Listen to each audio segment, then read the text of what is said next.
أعوذ بالله من الشيطان الرجيم. بسم الله الرحمن الرحيم. ألف لام ميم. ذلك الكتاب لا ريب فيه هدى للمتقين الذين يؤمنون بالغيب ويقيمون الصلاة ومما رزقناهم ينفقون والذين يؤمنون بما أنزل إليك وما أنزل من قبلك وبالآخرة هم يوقنون أولئك على هدى من ربهم وأولئك هم المفلحون. إن الذين كفروا سواء عليهم أأنذرتهم أم لم تنذرهم لا يؤمنون. ختم الله على قلوبهم وعلى سمعهم وعلى أبصارهم غشاوة ولهم عذاب عظيم. ومن الناس من يقول آمنا بالله وباليوم الآخر وما هم بمؤمنين يخادعون الله والذين آمنوا وما يخدعون إلا أنفسهم وما يشعرون. في قلوبهم مرض فزادهم الله مرضا ولهم عذاب أليم بما كانوا يكذبون. وإذا قيل لهم لا تفسدوا في الأرض قالوا إنما نحن مصلحون ألا إنهم هم المفسدون ولكن لا يشعرون. وإذا قيل لهم آمنوا كما آمن الناس قالوا أنؤمن كما آمن السفهاء ألا إنهم هم السفهاء ولكن لا يعلمون. وإذا لقوا الذين آمنوا قالوا آمنا وإذا خلوا إلى شياطينهم قالوا إنا معكم إنما نحن مستهزئون الله يستهزئ بهم ويمدهم في طغيانهم يعمهون. أولئك الذين اشتروا الضلالة بالهدى فما ربحت تجارتهم وما كانوا مهتدين. مثلهم كمثل الذي استوقد نارا فلما أضاءت ما حوله ذهب الله بنورهم وتركهم في ظلمات لا يبصرون صم بكم عمي فهم لا يرجعون. أو كصيب من السماء فيه ظلمات ورعد وبرق يجعلون أصابعهم في آذانهم من الصواعق حذر الموت والله محيط بالكافرين. يكاد البرق يخطف أبصارهم كلما أضاء لهم مشوا فيه وإذا أظلم عليهم قاموا ولو شاء الله لذهب بسمعهم وأبصارهم إن الله على كل شيء قدير. يا أيها الناس اعبدوا ربكم الذي خلقكم والذين من قبلكم لعلكم تتقون الذي جعل لكم الأرض فراشا والسماء بناء وأنزل من السماء ماء فأخرج به من الثمرات رزقا لكم فلا تجعلوا لله أندادا وأنتم تعلمون.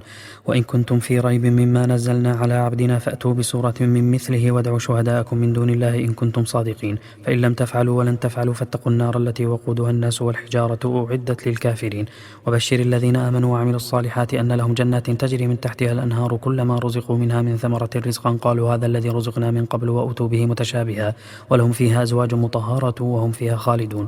إن الله لا يستحيي أن يضرب مثلا ما بعوضة فما فوقها فأما الذين آمنوا فيعلمون أنه الحق من ربهم وأما الذين كفروا فيقولون ماذا أراد الله بهذا مثلا يضل به كثيرا ويهدي به كثيرا وما يضل به إلا الفاسقين الذين ينقضون عهد الله من بعد ميثاقه ويقطعون ما أمر الله به أن يوصل ويفسدون في الأرض أولئك هم الخاسرون.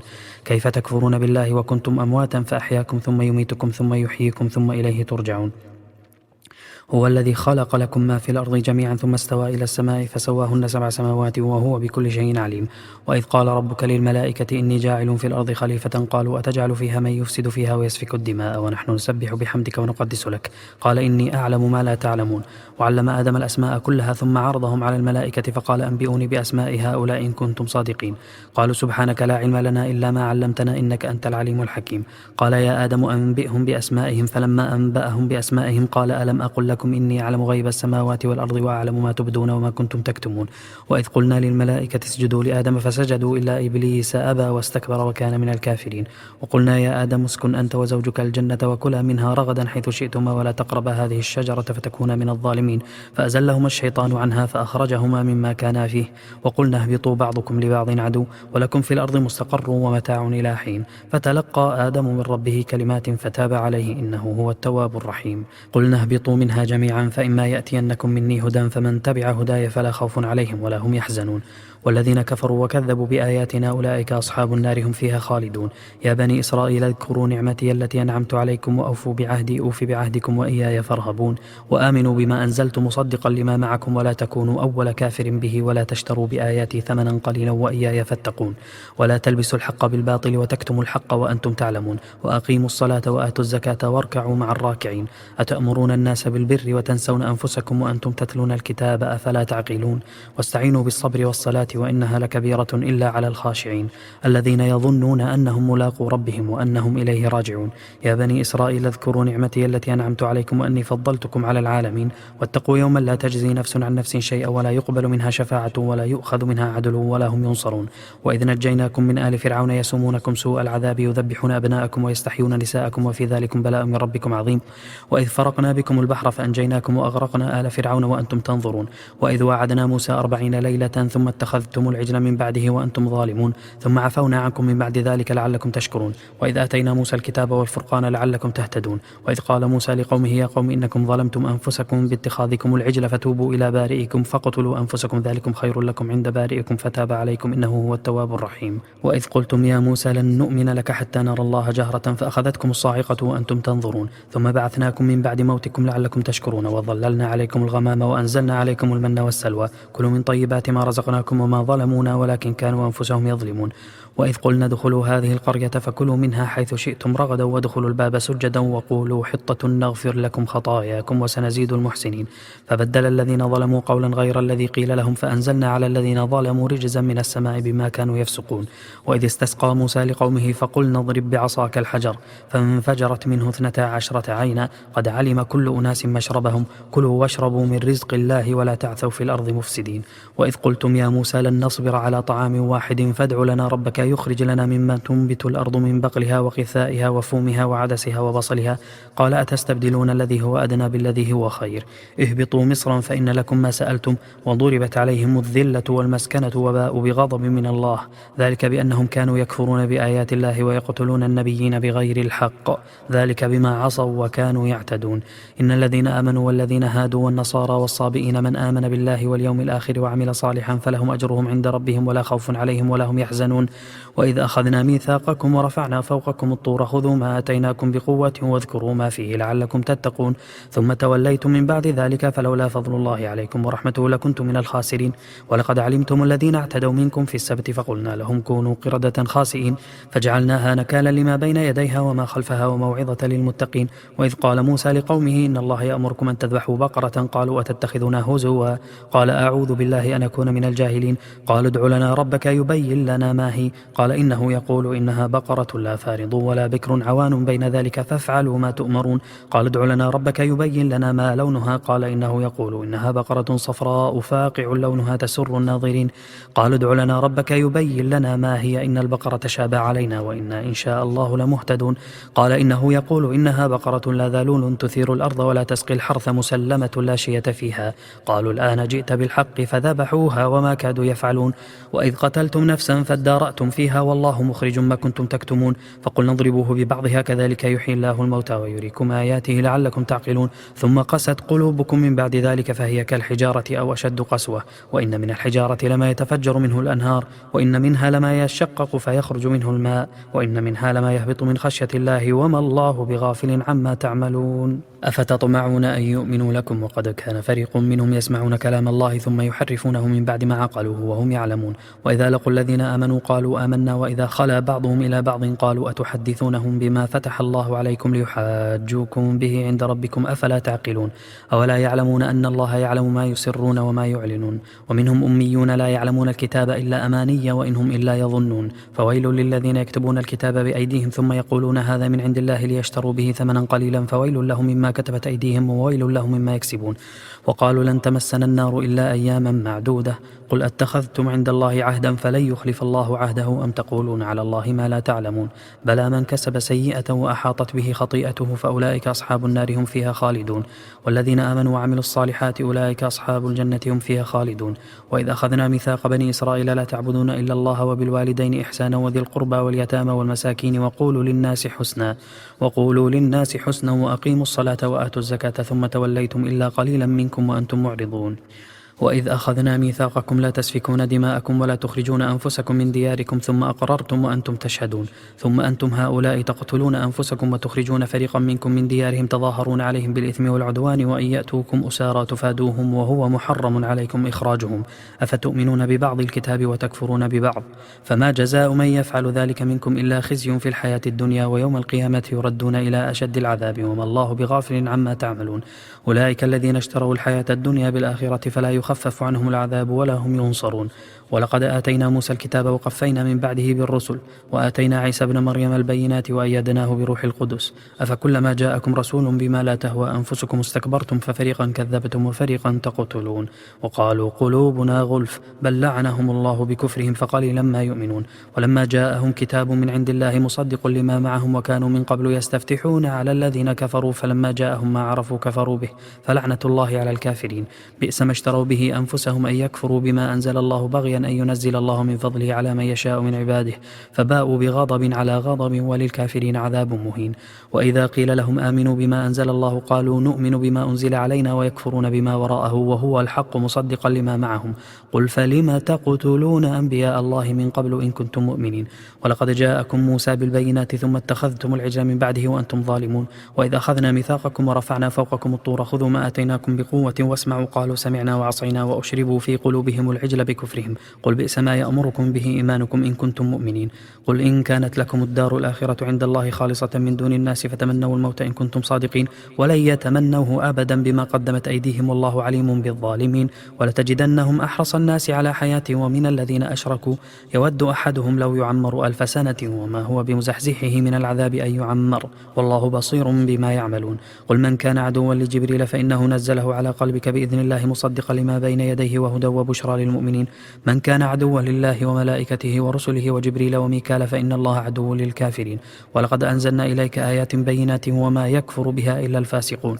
أو كلما عاهدوا عهدا نبذه فريق منهم بل أكثرهم لا يؤمنون ولما جاءهم رسول من عند الله مصدق لما معهم نبذ فريق من الذين أوتوا الكتاب كتاب الله وراء ظهورهم كأنهم لا يعلمون واتبعوا ما تتلو الشياطين على ملك سليمان وما كفر سليمان ولكن الشياطين كفروا يعلمون الناس السحر وما أنزل على الملكين ببابل هاروت وماروت وما يعلمان من أحد حتى يقولا إنما نحن فتنة فلا تكفر فيتعلمون منهما ما يفرقون به بين المرء وزوجه وما هم بضارين به من أحد إلا بإذن الله ويتعلمون ما يضرهم ولا ينفعهم ولقد علموا لمن اشتراه ما له في الآخرة من خلاق ولبئس ما شروا به أنفسهم لو كانوا يعلمون ولو أنهم آمنوا واتقوا لمثوبة من عند الله خير لو كانوا يعلمون يا أيها الذين آمنوا لا تقولوا راعنا وقولوا انظرنا واسمعوا وللكافرين عذاب أليم ما يود الذين كفروا من أهل الكتاب ولا المشركين أن ينزل عليكم من خير من ربكم والله يختص برحمته من يشاء والله ذو الفضل العظيم ما ننسخ من آية أو ننسها نأتي بخير منها أو مثلها ألم تعلم أن الله على كل شيء قدير ألم تعلم أن الله له ملك السماوات والأرض وما لكم من دون الله من ولي ولا نصير أم تريدون أن تسألوا رسولكم كما سئل موسى من قبل ومن يتبدل الكفر بالإيمان فقد ضل سواء السبيل ود كثير من أهل الكتاب لو يردونكم من بعد إيمانكم كفارا حسدا من عند أنفسهم من بعد ما تبين لهم الحق فاعفوا واصفحوا حتى يأتي الله بأمره إن الله على كل شيء قدير وأقيموا الصلاة وآتوا الزكاة وما تقدموا لأنفسكم من خير تجدوه عند الله إن الله بما تعملون بصير وقالوا لن يدخل الجنة إلا من كان هودا أو نصارى تلك أمانيهم قل هاتوا برهانكم إن كنتم صادقين بلى من أسلم وجهه لله وهو محسن فله أجره عند ربه ولا خوف عليهم ولا هم يحزنون وقالت اليهود ليست النصارى على شيء وقالت النصارى ليست اليهود على شيء وهم يتلون الكتاب كذلك قال الذين لا يعلمون مثل قولهم فالله يحكم بينهم يوم القيامة فيما كانوا فيه يختلفون ومن أظلم ممن منع مساجد الله أن يذكر فيها اسمه وسعى في خرابها أولئك ما كان لهم أن يدخلوها إلا خائفين لهم في الدنيا خزي ولهم في الآخرة عذاب عظيم ولله المشرق والمغرب فأينما تولوا فثم وجه الله إن الله واسع عليم وقالوا اتخذ الله ولدا سبحانه بل له ما في السماوات والأرض كل له قانتون بديع السماوات والأرض وإذا قضى أمرا فإنما يقول له كن فيكون وقال الذين لا يعلمون لولا يكلمنا الله أو تأتينا آية كذلك قال الذين من قبلهم مثل قولهم تشابهت قلوبهم قد بينا الآيات لقوم يوقنون إنا أرسلناك بالحق بشيرا ونذيرا ولا تسأل عن أصحاب الجحيم ولن ترضى عنك اليهود ولا النصارى حتى تتبع ملتهم قل إن هدى الله هو الهدى ولئن اتبعت أهواءهم بعد الذي جاءك من العلم ما لك من الله من ولي ولا نصير الذين آتيناهم الكتاب يتلونه حق تلاوته أولئك يؤمنون به ومن يكفر به فأولئك هم الخاسرون يا بني إسرائيل اذكروا نعمتي التي أنعمت عليكم وأني فضلتكم على العالمين واتقوا يوما لا تجزي نفس عن نفس شيئا ولا يقبل منها عدل ولا تنفعها شفاعة شفاعة ولا هم ينصرون. وإذ ابتلى إبراهيم ربه بكلمات فأتمهن قال إني جاعلك للناس إماما قال ومن ذريتي قال لا ينال عهد الظالمين. وإذ جعلنا البيت مثابة للناس وأمنا واتخذوا من مقام إبراهيم مصلى وعهدنا إلى إبراهيم وإسماعيل أن طهر بيتي للطائفين والعاكفين والركع السجود. وإذ قال إبراهيم رب اجعل هذا بلدا آمنا وارزق أهله من الثمرات من آمن منهم بالله واليوم الآخر قال ومن كفر فأمتعه قليلا ثم أضطره إلى عذاب النار وبئس المصير.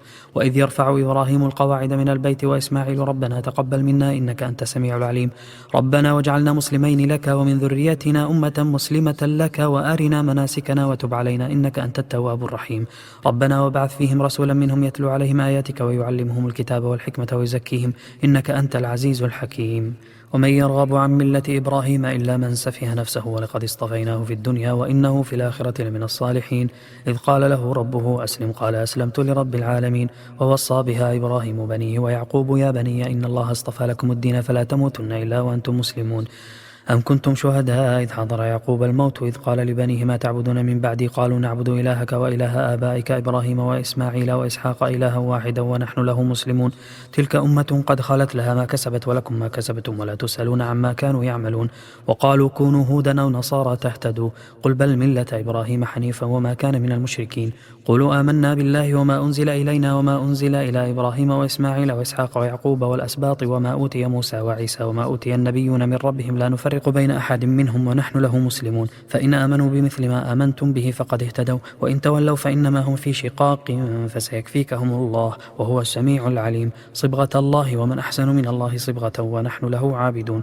قل أتحاجوننا في الله وهو ربنا وربكم ولنا أعمالنا ولكم أعمالكم ونحن له مخلصون أم تقولون إن إبراهيم وإسماعيل وإسحاق ويعقوب والأسباط كانوا هودا أو نصارى قل أأنتم أعلم أم الله ومن أظلم ممن كتم شهادة عنده من الله وما الله بغافل عما تعملون تلك أمة قد خلت لها ما كسبت ولكم ما كسبتم ولا تسألون عما كانوا يعملون. سيقول السفهاء من الناس ما ولاهم عن قبلتهم التي كانوا عليها قل لله المشرق والمغرب يهدي من يشاء إلى صراط مستقيم وكذلك جعلناكم أمة وسطا لتكونوا شهداء على الناس ويكون الرسول عليكم شهيدا وما جعلنا القبلة التي كنت عليها إلا لنعلم من يتبع الرسول ممن ينقلب على عاقبيه وإن كانت لكبيرة إلا على الذين هدى الله وما كان الله ليضيع إيمانكم إن الله بالناس لرؤوف رحيم.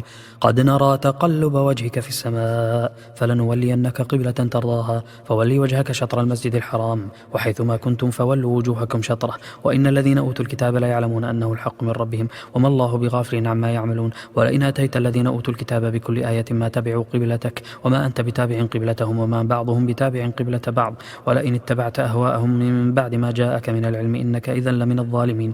الذين آتيناهم الكتاب يعرفونه كما يعرفون أبناءهم وإن فريقا منهم ليكتمون الحق وهم يعلمون الحق من ربك فلا تكونن من الممترين ولكل وجهة هو موليها فاستبقوا الخيرات أينما تكونوا يأتي بكم الله جميعا إن الله على كل شيء قدير. ومن حيث خرجت فولي وجهك شطر المسجد الحرام وإنه للحق من ربك وما الله بغافل عما تعملون. ومن حيث خرجت فولي وجهك شطر المسجد الحرام وحيثما كنتم فولوا وجوهكم شطره لئلا يكون للناس عليكم حجة إلا الذين ظلموا منهم فلا تخشوهم واخشوني ولأتم نعمتي عليكم ولعلكم تهتدون كما أرسلنا فيكم رسولا منكم يتلو عليكم آياتنا ويزكيكم ويعلمكم الكتاب والحكمة ويعلمكم ما لم تكونوا تعلمون فاذكروني أذكركم واشكروا لي ولا تكفرون. يا أيها الذين آمنوا استعينوا بالصبر والصلاة إن الله مع الصابرين ولا تقولوا لمن يقتل في سبيل الله أموات بل أحياء ولكن لا تشعرون ولنبلونكم بشيء من الخوف والجوع ونقص من الأموال والأنفس والثمرات وبشر الصابرين الذين إذا أصابتهم مصيبة قالوا إنا لله وإنا إليه راجعون أولئك عليهم صلوات من ربهم ورحمة وأولئك هم المهتدون. إن الصفا والمروة من شعائر الله فمن حج البيت أو اعتمر فلا جناح عليه أن يطوف بهما ومن تطوع خيرا فإن الله شاكر عليم.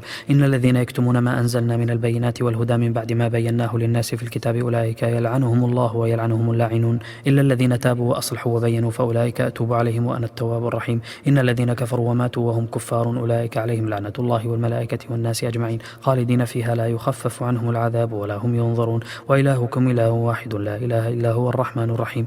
إن في خلق السماوات والأرض واختلاف الليل والنهار والفلك التي تجري في البحر بما ينفع الناس وما أنزل الله من السماء من ماء ماء فأحيا به الأرض بعد موتها وبث فيها من كل دابة وتصريف الرياح والسحاب المسخر بين السماء والأرض لآيات لقوم يعقلون. ومن الناس من يتخذ من دون الله أندادا يحبونهم كحب الله والذين آمنوا أشد حبا لله ولو يرى الذين ظلموا إذ يرون العذاب أن القوة لله جميعا وأن الله شديد العذاب إذ تبرأ الذين اتبعوا من الذين اتبعوا ورأوا العذاب وتقطعت بهم الأسباب وقال الذين اتبعوا لو أن لنا كرة فنتبرأ منهم كما تبرأوا منا كذلك يريهم الله أعمالهم حسرات عليهم وما هم بخارجين من النار. يا أيها الناس كلوا مما في الأرض حلالا طيبا ولا تتبعوا خطوات الشيطان إنه لكم عدو مبين إنما يأمركم بالسوء والفحشاء وأن تقولوا على الله ما لا تعلمون. وإذا قيل لهم اتبعوا ما أنزل الله قالوا بل نتبع ما ألفينا عليه آباءنا أولو كان آباؤهم لا يعقلون شيئا ولا يهتدون. ومثل الذين كفروا كمثل الذي ينعق بما لا يسمع إلا دعاء ونداء صم بكم عمي فهم لا يعقلون. يا أيها الذين آمنوا كلوا من طيبات ما رزقناكم واشكروا لله إن كنتم إياه تعبدون. إنما حرم عليكم الميتة والدم ولحم الخنزير وما أهل به لغير الله فمن اضطر غير باغ ولا عاد فلا إثم عليه إن الله غفور رحيم. إن الذين يكتمون ما أنزل الله من الكتاب ويشترون به ثمنا قليلا أولئك ما يأكلون في بطونهم إلا النار ولا يكلمهم الله يوم القيامة ولا يزكيهم ولهم عذاب أليم.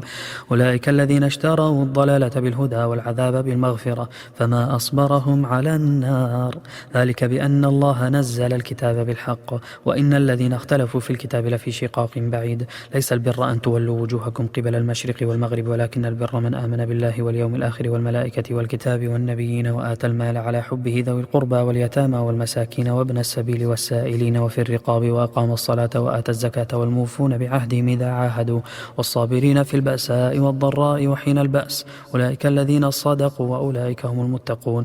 يا أيها الذين آمنوا كتب عليكم القصاص في القتلى الحر بالحر والعبد بالعبد والأنثى بالأنثى فمن عفي له من أخيه شيء فاتباع بالمعروف وأداء إليه بإحسان ذلك تخفيف من ربكم ورحمة فمن اعتدى بعد ذلك فله عذاب أليم. ولكم في القصاص حياة يا أولي الألباب لعلكم تتقون. كتب عليكم إذا حضر أحدكم الموت إن ترك خيرا الوصية للوالدين والأقربين بالمعروف حقا على المتقين فمن بدله بعدما سمعه فإنما إثمه على الذين يبدلونه إن الله سميع عليم. فمن خاف من موص جنفا أو إثما فأصلح بينهم فلا إثم عليه إن الله غفور رحيم. يا أيها الذين آمنوا كتب عليكم الصيام كما كتب على الذين من قبلكم لعلكم تتقون أياما معدودات فمن كان منكم مريضا أو على سفر فعدة من أيام أخر وعلى الذين يطيقونه فدية طعام مسكين فمن تطوع خيرا فهو خير له وأن تصوموا خير لكم إن كنتم تعلمون. شهر رمضان الذي أنزل فيه القرآن هدى للناس وبينات من الهدى والفرقان فمن شهد منكم الشهر فليصمه ومن كان مريضا أو على سفر فعدة من أيام أخر يريد الله بكم اليسر ولا يريد بكم العسر ولتكملوا العدة ولتكبروا الله على ما هداكم ولعلكم تشكرون. وإذا سألك عبادي عني فإني قريب أجيب دعوة الداعي إذا دعان فليستجيبوا لي وليؤمنوا بي لعلهم يرشدون. أحل لكم ليلة الصيام الرفث إلى نسائكم هن لباس لكم وأنتم لباس لهن علم الله أنكم كنتم تختانون أنفسكم فتاب عليكم وعفى عنكم فالآن باشروهن وابتغوا ما كتب الله لكم وكلوا واشربوا حتى يتبين لكم الخيط الأبيض من الخيط الأسود من الفجر ثم أتموا الصيام إلى الليل ولا تباشروهن وأنتم عاكفون في المساجد تلك حدود الله فلا تقربوها كذلك يبين الله آياته للناس لعلهم يتقون. ولا تأكلوا أموالكم بينكم بالباطل وتدلوا بها إلى الحكام لتأكلوا فريقا من أموال الناس بالإثم وأنتم تعلمون. يسألونك عن الأهلة قل هي مواقيت للناس والحج وليس البر بأن تأتوا البيوت من ظهورها ولكن البر من اتقى وأتوا البيوت من أبوابها واتقوا الله لعلكم تفلحون. وقاتلوا في سبيل الله الذين يقاتلونكم ولا تعتدوا إن الله لا يحب المعتدين. واقتلوهم حيث ثقفتموهم وأخرجوهم من حيث أخرجوكم والفتنة أشد من القتل ولا تقاتلوهم عند المسجد الحرام حتى يقاتلوكم فيه فإن قاتلوكم فاقتلوهم كذلك جزاء الكافرين فإن انتهوا فإن الله غفور رحيم. وقاتلوهم حتى لا تكون فتنة ويكون الدين لله فإن انتهوا فلا عدوان إلا على الظالمين. الشهر الحرام بالشهر الحرام والحرمات قصاص فمن اعتدى عليكم فاعتدوا عليه بمثل ما اعتدى عليكم واتقوا الله واعلموا أن الله مع المتقين. وأنفقوا في سبيل الله ولا تلقوا بأيديكم إلى التهلكة وأحسنوا إن الله يحب المحسنين. وأتموا الحج والعمرة لله فإن أحصرتم فما استيسر من الهدي ولا تحلقوا رؤوسكم حتى يبلغ الهدي محله فمن كان منكم مريضا أو به أذى من رأسه ففدية من صيام أو صدقة أو نسك فإذا أمنتم فمن تمتع تمتع بالعمرة إلى الحج فما استيسر من الهدي، فمن لم يجد فصيام 3 أيام في الحج و7 إذا رجعتم، تلك 10 كاملة، ذلك لمن لم يكن أهله حاضر المسجد الحرام، واتقوا الله واعلموا أن الله شديد العقاب. الحج أشهر معلومات، فمن فرض فيهن الحج فلا رفث ولا فسوق ولا جدال في الحج، وما تفعلوا من خير يعلمه الله، وتزودوا فإن خير الزاد التقوى، واتقون يا أولي الألباب. ليس عليكم جناح أن تبتغوا فضلا من ربكم، فإذا أفضتم من عرفات فاذكروا الله عند المشعر الحرام واذكروه كما هداكم وإن كنتم من قبله لمن الضالين. ثم أفيضوا من حيث أفاض الناس واستغفروا الله إن الله غفور رحيم. فإذا قضيتم مناسككم فاذكروا الله كذكركم آباءكم أو أشد ذكرا، فمن الناس من يقول ربنا آتنا في الدنيا وما له في الآخرة من خلاق، ومنهم من يقول ربنا آتنا في الدنيا حسنة وفي الآخرة حسنة وقنا عذاب النار، أولئك لهم نصيب مما كسبوا والله سريع الحساب. واذكروا الله في أيام معدودات، فمن تعجل في يومين فلا إثم عليه ومن تأخر فلا إثم عليه لمن اتقى، واتقوا الله واعلموا أنكم إليه تحشرون. ومن الناس من يعجبك قوله في الحياة الدنيا ويشهد الله على ما في قلبه وهو ألد الخصام، وإذا تولى سعى في الأرض ليفسد فيها ويهلك الحرث والنسل والله لا يحب الفساد. وإذا قيل له اتق الله أخذته العزة بالإثم فحسبه جهنم ولبئس المهاد. ومن الناس من يشري نفسه ابتغاء مرضات الله والله رؤوف بالعباد. يا أيها الذين آمنوا ادخلوا في السلم كافة ولا تتبعوا خطوات الشيطان إنه لكم عدو مبين.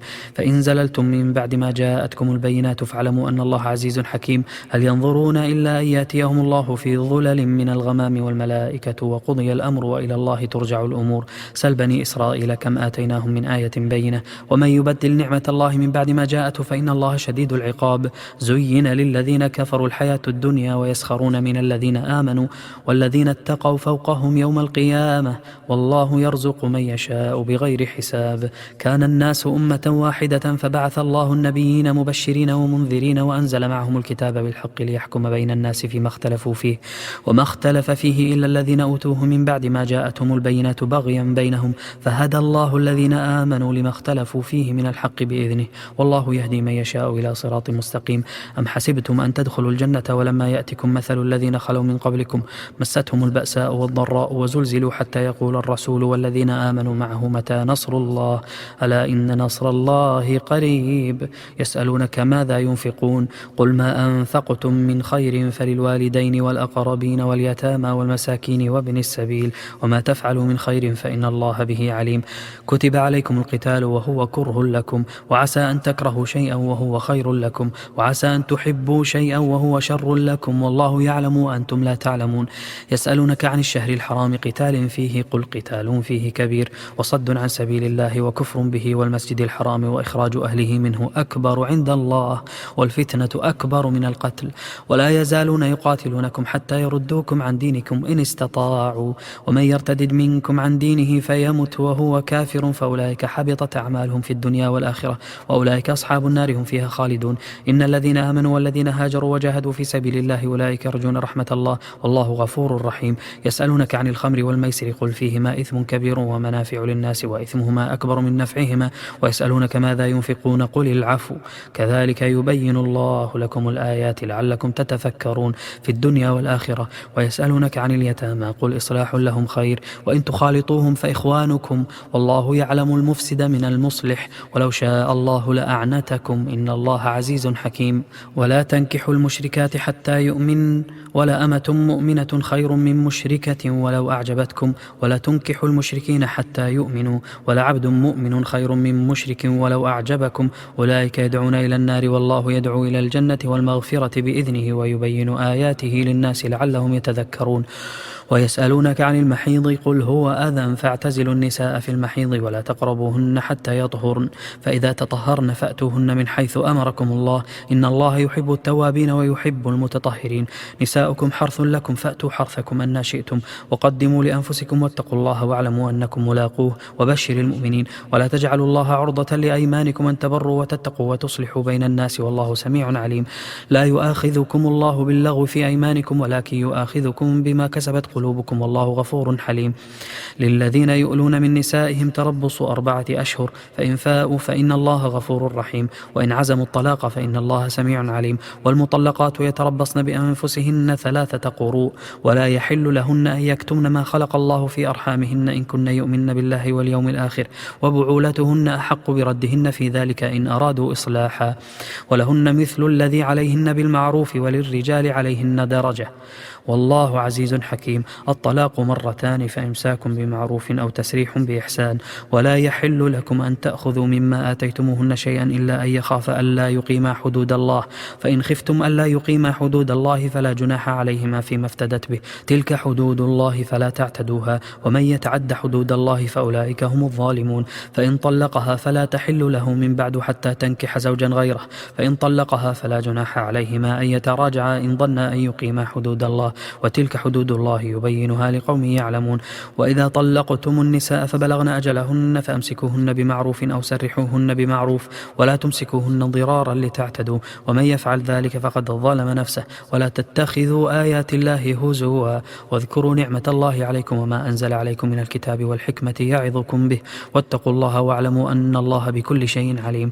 وإذا طلقتم النساء فبلغن أجلهن فلا تعضلوهن أن ينكحن أزواجهن إذا تراضوا بينهم بالمعروف ذلك يوعظ به من كان منكم يؤمن بالله واليوم الآخر ذلكم أزكى لكم وأطهر والله يعلم وأنتم لا تعلمون. والوالدات يرضعن أولادهن حولين كاملين لمن أراد أن يتم الرضاعة وعلى المولود له رزقهن وكسوتهن بالمعروف لا تكلف نفس إلا وسعها لا تضار والدة بولدها ولا مولود له بولده وعلى الوارث مثل ذلك فإن أرادا فصالا عن تراض منهما وتشاور فلا جناح عليهما.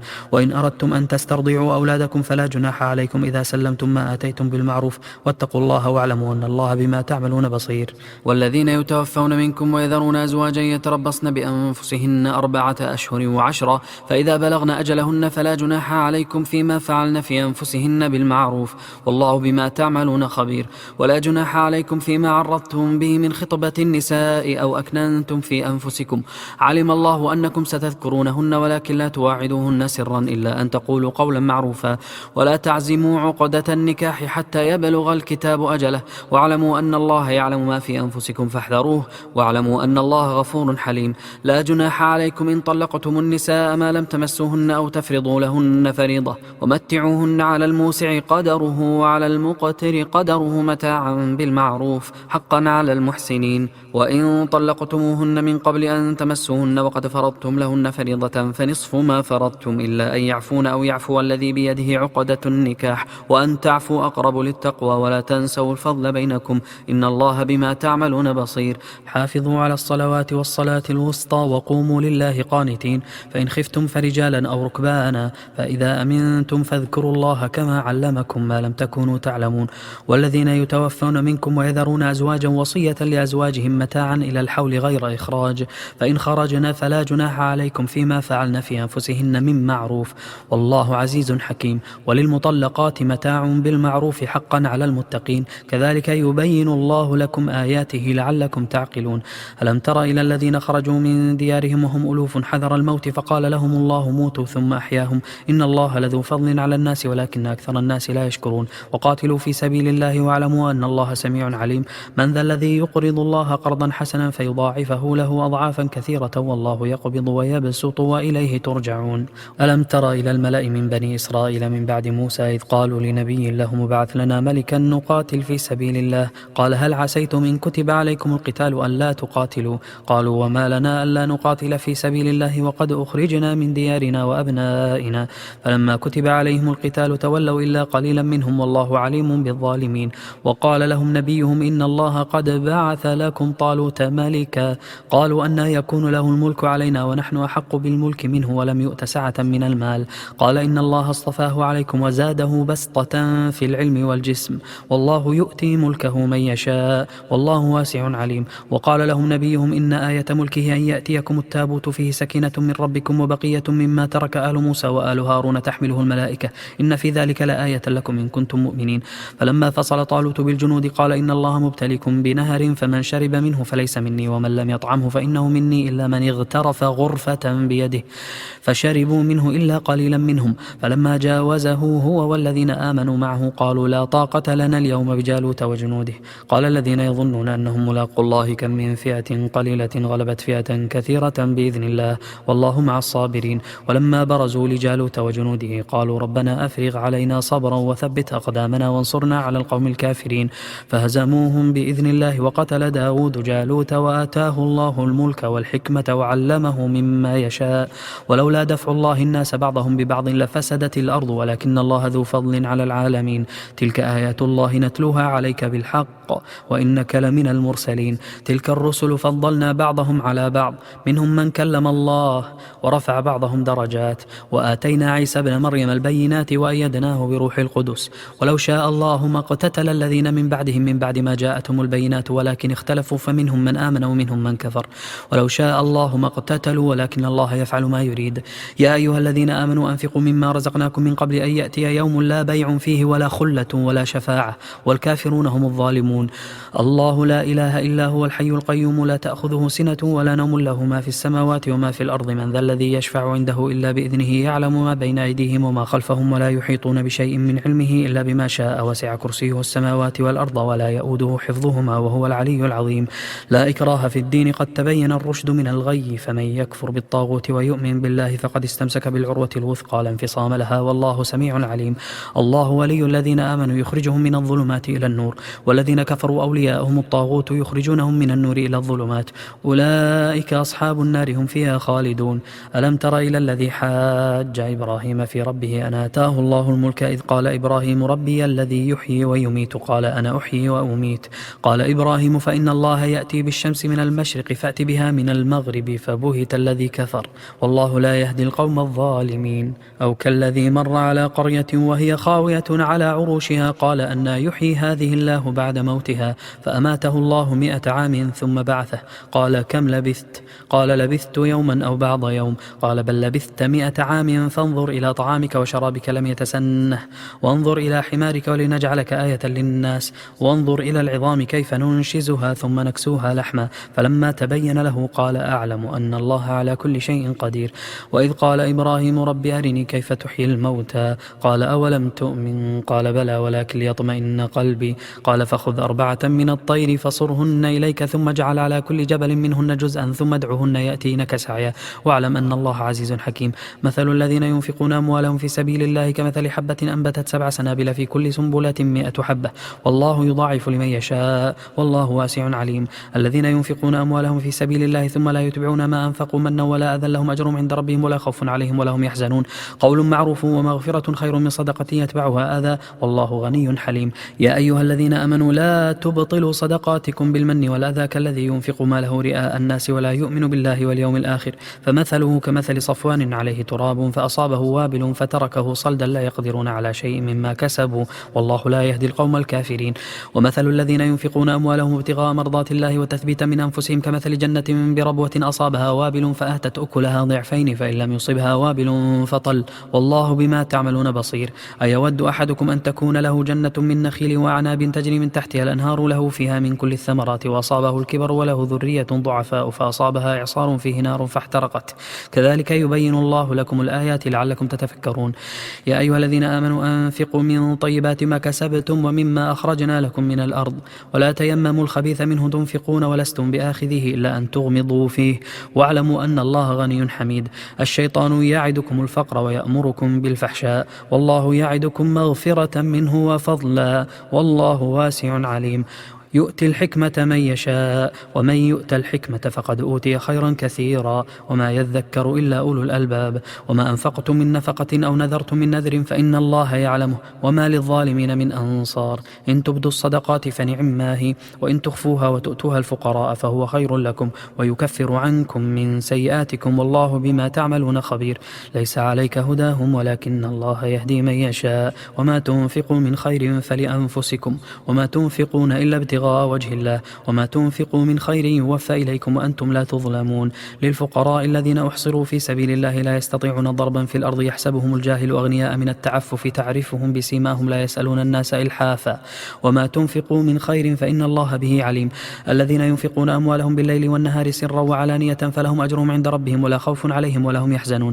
الذين يأكلون الربا لا يقومون إلا كما يقوم الذي يتخبطه الشيطان من المس ذلك بأنهم قالوا إنما البيع مثل الربا وأحل الله البيع وحرم الربا فمن جاءه موعظة من ربه فانتهى فله ما سلف وأمره إلى الله ومن عاد فأولئك أصحاب النار هم فيها خالدون.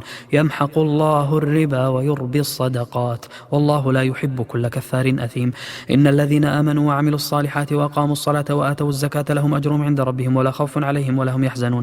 يا أيها الذين آمنوا اتقوا الله وذروا ما بقي من الربا إن كنتم مؤمنين فإن لم تفعلوا فأذنوا بحرب من الله ورسوله وإن تبتم فلكم رؤوس أموالكم لا تظلمون ولا تظلمون وإن كان ذو عسرة فنظرة إلى ميسرة وأن تصدقوا خير لكم إن كنتم تعلمون واتقوا يوما ترجعون فيه إلى الله ثم توفى كل نفس ما كسبت وهم لا يظلمون. يا أيها الذين آمنوا إذا تداينتم بدين إلى أجل مسمى فاكتبوه وليكتب بينكم كاتب بالعدل ولا يأب كاتب أن يكتب كما علمه الله فليكتب وليملل الذي عليه الحق وليتق الله ربه ولا يبخس منه شيئا فإن كان الذي عليه الحق سفيها أو ضعيفا أو لا يستطيع أن يمل هو فليملل وليه بالعدل واستشهدوا شهيدين من رجالكم فإن لم يكونا رجلين فرجل وامرأتان ممن ترضون من الشهداء أن تضل إحداهما فتذكر إحداهما الأخرى ولا يأبى الشهداء إذا ما دعوا ولا تسأموا أن تكتبوه صغيرا أو كبيرا إلى أجله ذلكم أقسط عند الله وأقوم للشهادة وأدنى ألا ترتابوا إلا أن تكون تجارة حاضرة تديرونها بينكم فليس عليكم جناح ألا تكتبوها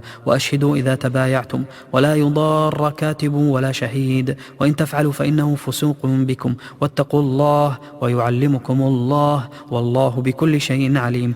وإن كنتم على سفر ولم تجدوا كاتبا فرهان مقبوضة فإن أمن بعضكم بعضا فليؤدي الذي اؤتمن أمانته وليتق الله ربه ولا تكتموا الشهادة ومن يكتمها فإنه آثم قلبه والله بما تعملون عليم. لله ما في السماوات وما في الأرض وإن تبدوا ما في أنفسكم أو تخفوه يحاسبكم به الله فيغفر لمن يشاء ويعذب من يشاء والله على كل شيء قدير. آمن الرسول بما أنزل إليه من ربه والمؤمنون كل آمن بالله وملائكته وكتبه ورسله لا نفرق بين أحد من رسله وقالوا سمعنا وأطعنا غفرانك ربنا وإليك المصير. لا يكلف الله نفسا إلا وسعها لها ما كسبت وعليها ما اكتسبت. ربنا لا تؤاخذنا إن نسينا أو أخطأنا ربنا ولا تحمل علينا إصرا كما حملته على الذين من قبلنا ربنا ولا تحملنا ما لا طاقة لنا به واعف عنا واغفر لنا وارحمنا أنت مولانا فانصرنا على القوم الكافرين.